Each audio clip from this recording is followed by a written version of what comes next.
What's up, YouTube? Today we're going to be working on the 2006. It's a 2006 Jeep Wrangler Golden Eagle Edition. Now this of course does have the AMC 4-liter straight six, and it is an absolutely awesome vehicle.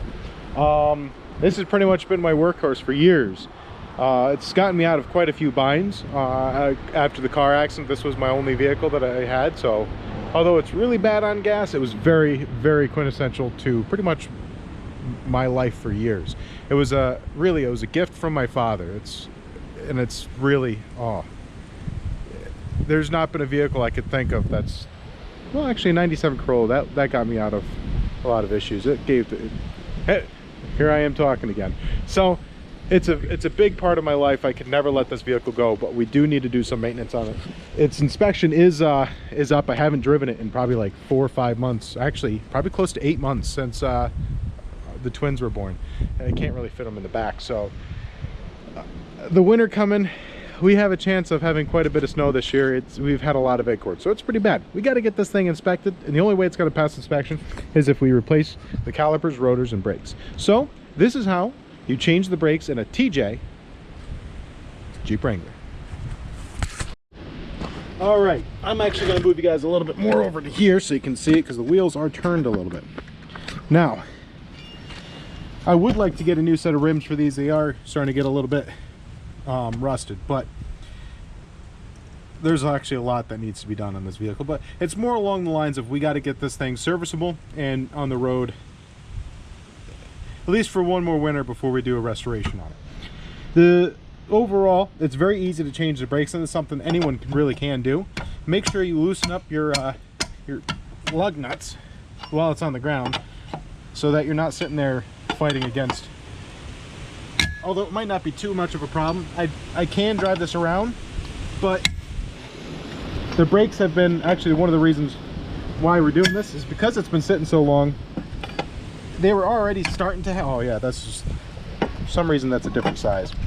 They were already starting to have some problems, but letting them sit for 8 months definitely didn't help. It really made them seize up. So it's just gonna be a lot easier just to replace them. So loosen them up beforehand, and because this is not one of those lower vehicles, I actually have a high lift jack, so we're gonna go ahead and jack up the front end, and we're gonna just dig right into it. Make sure with high lift jacks, you know, do not rely on them. You're gonna wanna put something underneath here, stand so that it doesn't wanna go anywhere.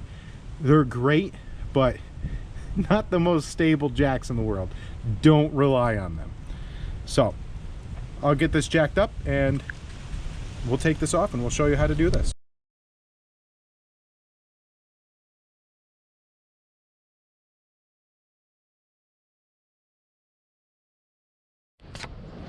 All right, so normally high lift jacks wouldn't give you that kind of trouble, but because honestly, Jeeps aren't the most practical vehicle for lugging things around. It lives outside, which is hilarious because I have people asking me constantly if this is a machine gun. No, it's not a machine gun. That's hilarious. But before I forget, I should probably put a plate underneath it. Carry some nice lubricant, some nice penetrating lubricant. Otherwise, you know, if it wasn't for that, that would have been a lot harder. So now that you watch me struggle with this thing, I'll drop it down a little bit, probably struggle with it a little bit more, put a plate on it, and we'll start pulling this wheel off. Remember, support the vehicle at some point, because otherwise these aren't, as I said, the most safe form of taking and lifting up a Jeep. They are very unstable, so do not rely on a high lift jack. Make sure you have something to support it. That's all.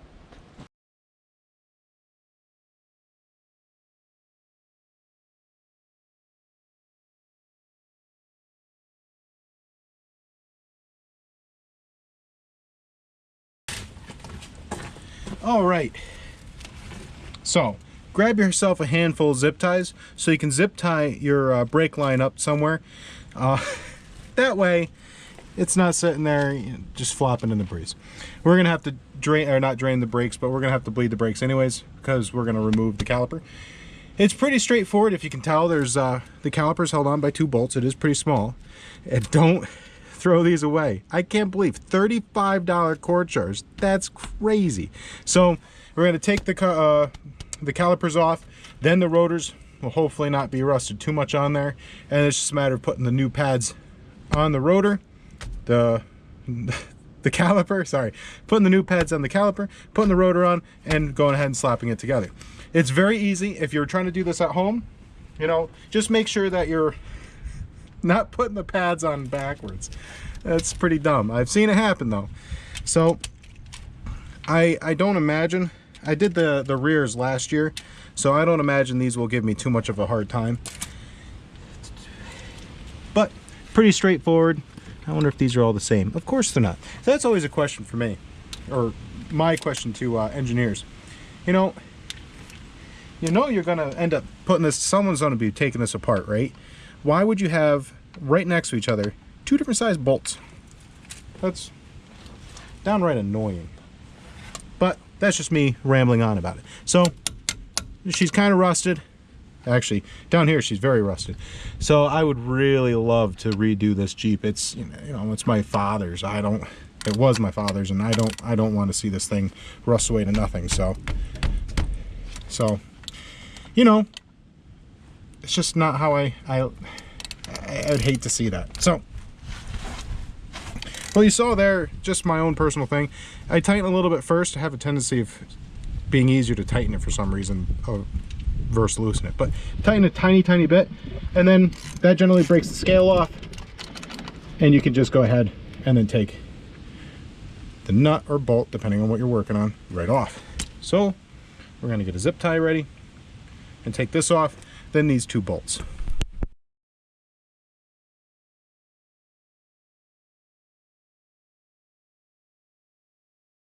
Oh yeah, make sure you have something underneath to catch the brake fluid. So one cool thing to check to see is how your bearings are.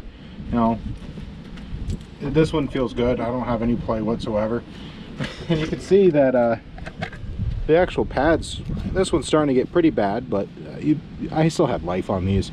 It's pretty unfortunate, but you know, it doesn't take much to get a vehicle to go, but it's very important to make sure it can stop.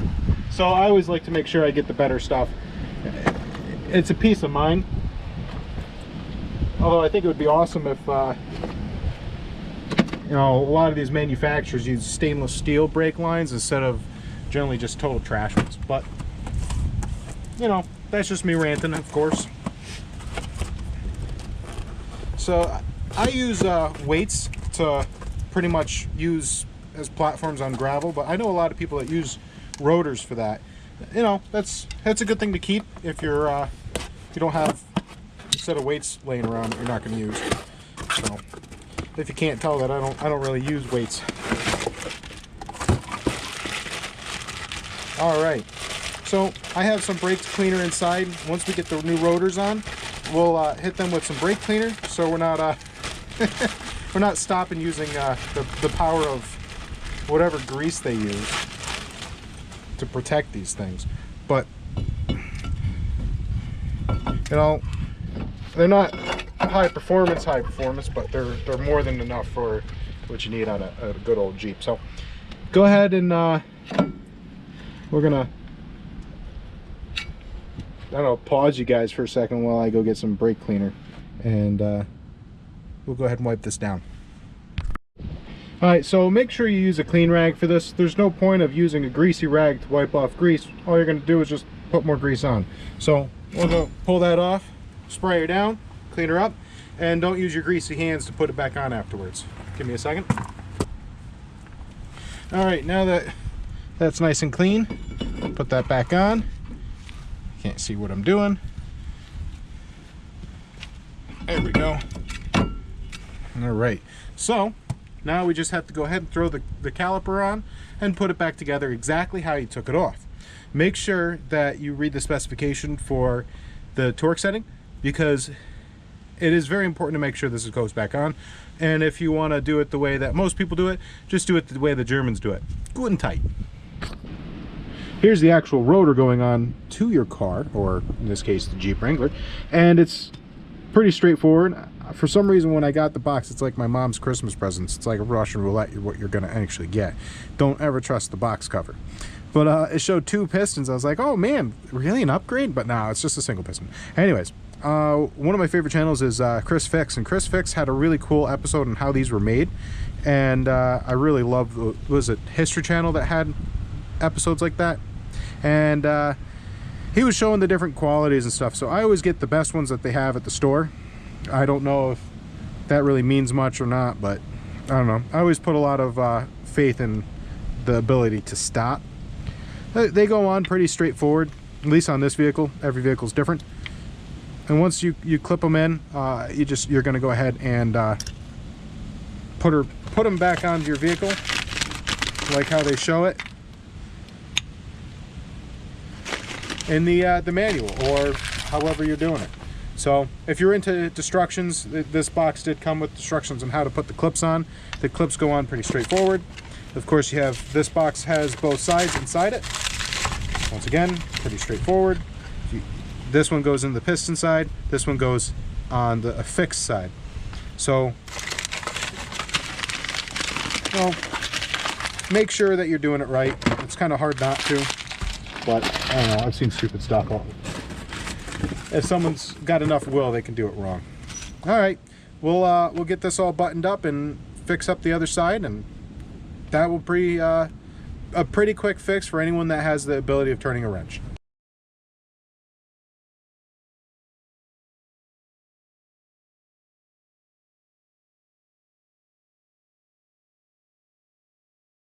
Oh, I forgot to mention something about the Jeep rotors. You know, every rotor is different, but this actually has a nice little spot where these little pins that are on the actual pads themselves will seat in. So that just kind of helps you line everything up. So that's pretty much what I forgot to say, but you know, hey, maybe this thing will cooperate.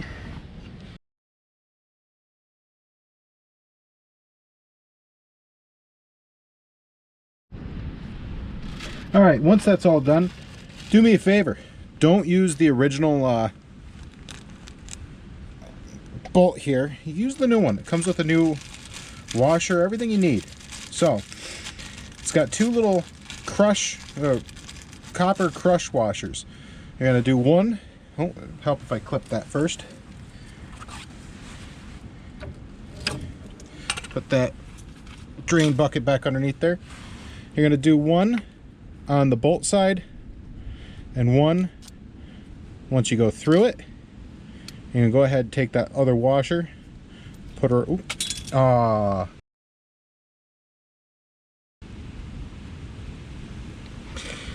don't drop it in there. So I'm gonna go ahead and just start this for a second, but not, just so I don't lose anything here.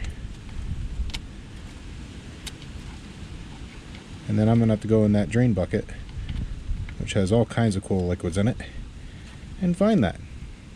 Another lesson, don't drop it. All right, now that I got my hands all nasty, let's go ahead and back that bolt back out. That's why you don't put it in too far. Put that in there and put her back in place.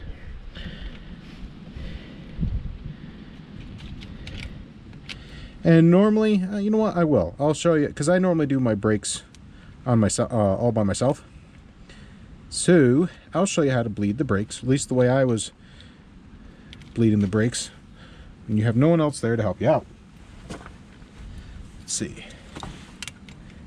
It's funny, the bolts that this came with aren't the same as, like, the actual heads aren't the same as the ones that it came with originally. That's the wrong spot. And so everything's all screwed up here. Oh, actually, this bolt is the same, which is wonderful, because that's the one that's stuck inside. Okay, now that that old bolt is freed, go ahead and tighten this down. This one, you want to make sure you don't crush the living heck out of it. Another reason why I really like just replacing calipers when they start having issues is, have you ever tried bleeding a caliper? I'm sure you have. Bleeding a caliper that's been on a vehicle for anything more than 10 years, you're just asking for serious trouble. So I always have them. You're sitting there heating them up, trying to get the nipple out so that you can, oh, it's such a terrible thing.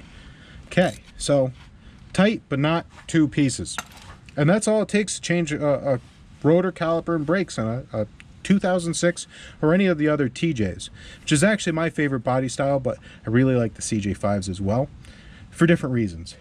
But as far as off-roading, I really love this Jeep. Phenomenal vehicle. I highly recommend picking yourself up a TJ with the AMG 4-liter straight six. Phenomenal engine. Really phenomenal engine. It's like 60s tech, but I'll tell you, it was right. It was done very well. So we'll go ahead and finish up the rest of them. We'll put the tire back on, and we'll bleed the brakes.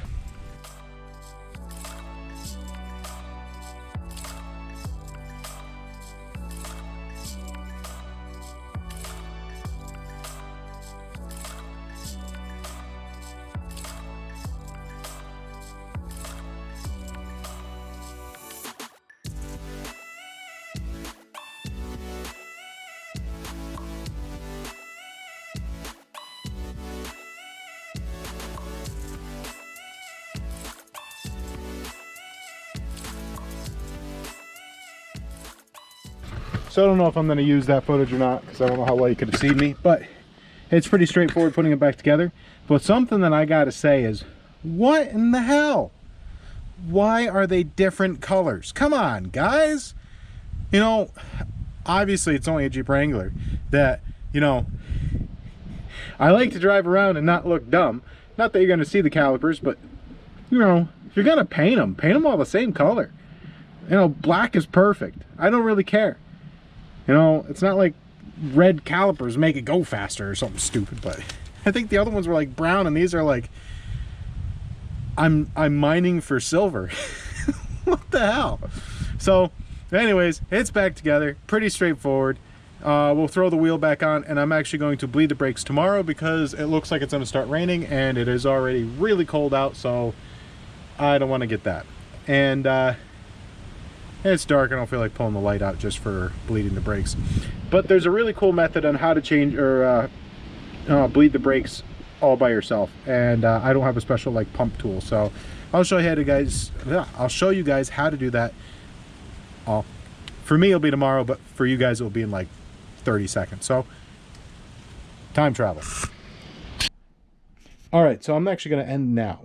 Tomorrow, I'll upload a second episode for the weekend, so you're gonna have 2 episodes this weekend. One is this one here, and tomorrow will be how to bleed the brakes by yourself. It's a subject that my papa taught me how to do, and he was a farmer and a mechanic, and most of the time he worked by himself. So it's definitely something that I think should get a good amount of attention, because it's a very useful thing to be able to bleed the brakes without special tools and anything that you can find laying around. So look forward to that. You guys are going to get a bonus episode this weekend. And I have a question for you guys. This is actually my buddy's LT1 383 stroker. Now, my personal opinion is that he should just either get a long block 383, or we should convert his IROC over to a like an LS1 or something. Because I don't know how well you can tell, but this main is chattered right to fuck. Pardon the language, but that's, I've never seen a main that bastardized. Now the reason why is actually, I don't know what the heck happened to cause it to do this, but it's totally separated right there. So I mean, the only ones I've seen with crankshaft, it's been crankshaft and pistons, and you're talking $1,800. There's a lot of, in my opinion, there's a lot of machine work. I'm not one to just take an engine, slap it together, and then just send it. And there's a good chance that by doing that, you're going to take whatever money you put into this, and you might as well just lit it on fire. Because it might actually go up in fire. Probably not. But anyways, yeah, so there's a lot of machine work, you know, to make sure that all these still line up. There's no cracks. I don't know. What do you guys think? My recommendation would be like a Blueprint short block or LS swap. But I've never really dealt with an LS1, and my stepbrother told me the best modification you can do to an LS1, or an LT1, not an LS1, an LT1, is attach a chain to it and use it as a boat anchor. boat anchor. Wow, words are really hard for me today. So I'm not going to talk your ears off anymore. I would really like to know your guys' opinion on this. I mean, he has a lot of money overall in this engine. He could very well just get a short block. He can take most of the shorties off, the heads. They're all aluminum heads. We can all switch it right over. It has been converted to coils. So, you know, at the same point, as far as it's been converted over coils, I don't know why the OmniSpark is still sitting here. They make blank off plates. He could have... I don't know. So, oh yeah, and I was cleaning up the garage because it was a total disaster. Since I started the channel, I've been working out in the driveway, so I haven't really been focusing on making sure my garage, and I've always been this place was immaculate at one point. This past year has just been chaos. So I want to get this nice and clean because we're going to put this all back together. It's been on my engine stand for close to, actually, before I started the channel. That's how long it's been on the stand. We're still waiting to hear what he wants to do. So I'm going to button it all back together, and I'm going to store it. Because, well, there's a reason why I'm cleaning everything up, and I need an engine stand. Or two. But we'll cover that later this week. If you like the content, remember... Hold on a second, I need to change one. If you like the content, remember, subscribe, share, and don't forget to comment and like.